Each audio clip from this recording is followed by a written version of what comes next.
So I made plenty of mistakes in my training journey. Um, I started lifting in 2012. It's been, 13 years now. And upon reflection, here's three things I would do to change up my training if I knew what I knew now and could go back in time. Now, obviously, all of this is in retrospect and hindsight. So it makes it a lot easier to say I made those mistakes back then. However, with the amount of information I had back then, I don't think I would have done anything different knowing what I knew back then. But obviously, now I know a lot more. I would do things completely differently, and I think I would make the same amount of progress in a much shorter time frame if I had the ability to, well, I guess, yeah, the ability to know what I know now and bring it back to the past. So, first off, I would stick to my primary goal. So, a lot of people struggle with this because they want to do everything. And that's pretty common, not just in training or weight training, but anything in life, right? Everyone wants to do a lot of different things and achieve different goals. But you need to be specific. You need to focus on one thing. You're spreading yourself too thin if you try different things all at once.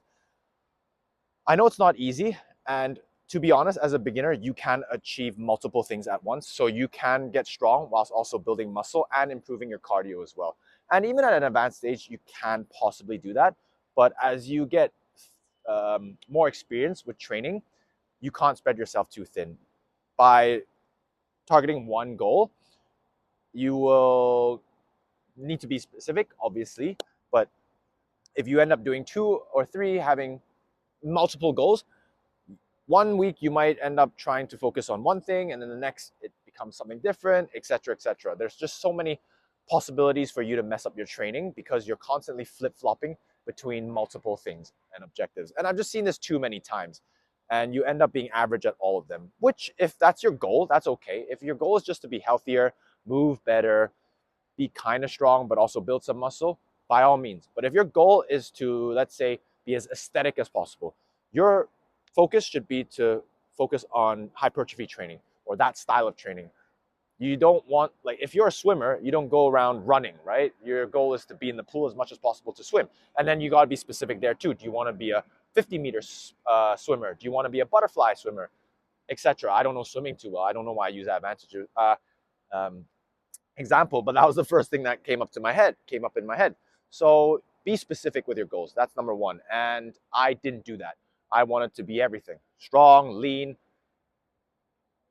aesthetic, etc., etc. Number two, now that I've narrowed it down to hypertrophy, and what I realize is that in the entire time I just wanted to be more aesthetic. I wanted to build more muscle. That's mostly been my goal.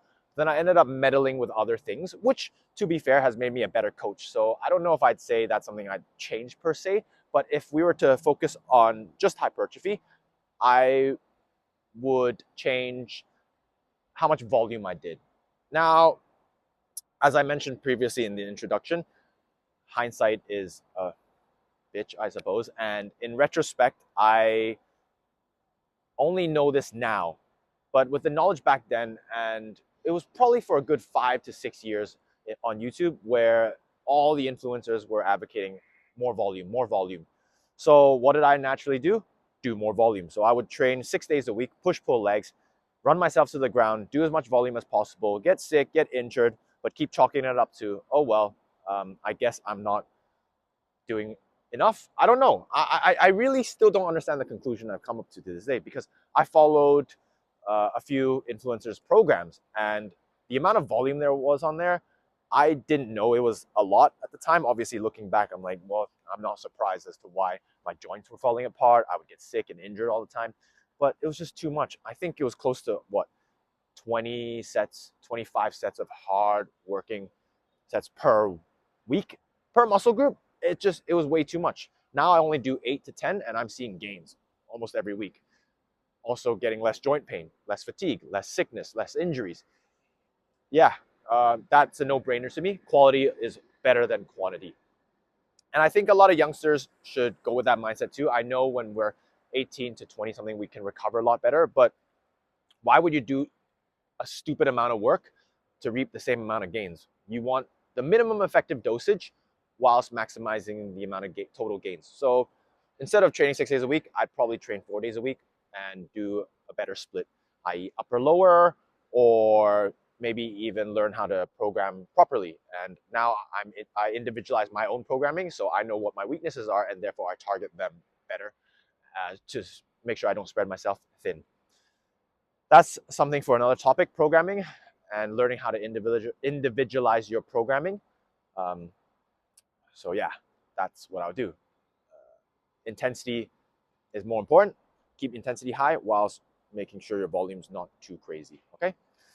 Number 3, focusing on recovering. So this one is, I guess, not a very common topic, but it's becoming more and more common. No one really talks about recovery. Everyone talks about training hard. And I'm seeing a lot more in the literature now, but even then it's quite difficult to talk about recovery and recovery protocols. It is personal, but the two main things you need to understand when it comes to recovery is sleep and nutrition. You have to prioritize these two things, and I just didn't. And to be honest, when you're younger, you can get away with it more. There's a little more leeway there and margin for error, but being at 30 plus now, you just can't. One night of poor sleep can really affect your workout. And if you're someone who's serious about training, these things do matter and they add up fast. I'm not sure if you heard of accumulative volume, but accumulative fatigue. And that's a concept that I don't think is talked about too much. You might be able to get away with it for a week or 2 weeks, but the fatigue might suddenly hit you in the third, fourth week, and then you get sick or injured. Your joints start to hurt. What do? You need to stop your programming again, or you need to train a little less hard, back off, and then it just throws everything off. So you got to focus on that. And if I were to tell my 20-something-year-old self something, I'd say focus on sleep hygiene. And I still struggle with this to this day. I struggle with phone use. People say, oh, for sleep hygiene, you should be off electronics an hour before bed. That'll help you clear your mind, relax, and that'll help. There's plenty of stuff on sleep hygiene, but simple things like making sure your room's cool enough, etc. There's so many. That's something I'd focus on. But the key one, and I don't know if this goes under sleep hygiene, but more like sleep habits, is sleeping at the same time and waking at the same time, which I still struggle to this day. It's better, but back then I used to sleep at 3 a.m. and wake up at 12 and wonder, why am I always tired all the time? So it's important to make sure, if you can, to sleep before 11 p.m. roughly and wake up at around 7 or 8. That gives you 7 or 8 hours, and doing this consistently every night will allow your body to recover better. And our bodies really are kind of like dogs, actually. Well, just any sort of animal. We want to do things consistently at the same time, and sleeping is no different. Eating, also no different. Again, that's another complex topic for another time, eating, but that's something I would change, focusing on recovery. And mainly sleep. Eating habits, actually, let's talk about it. We may as well. Eating habits were not ever too terrible for me, but I definitely didn't eat as healthily as I do now. I didn't focus on eating enough fiber, so that's one thing I would definitely change, is eat more fiber. Eat less processed foods. I live in Hong Kong, and takeaway is so accessible. Food outside is really accessible. There is no sales tax on food. We don't also have to technically pay tips. That's out of your own pocket if you want. So food's really cheap outside. It's also really tasty, which makes it a lot harder to want to make food at home. After a long day of work, you just want to grab a takeaway and go home and chill. So that's something I didn't really focus on back then. But now I tend to cook more meals. I prefer to do that. It just makes recovery. It means that your food's much healthier, and therefore recovery will be better. And these two things are honestly the most important thing for recovery. All these supplements, all these other things that people shill, don't don't don't worry about that. Focus on improving your sleep and your diet. That's what's going to allow you to make more gains.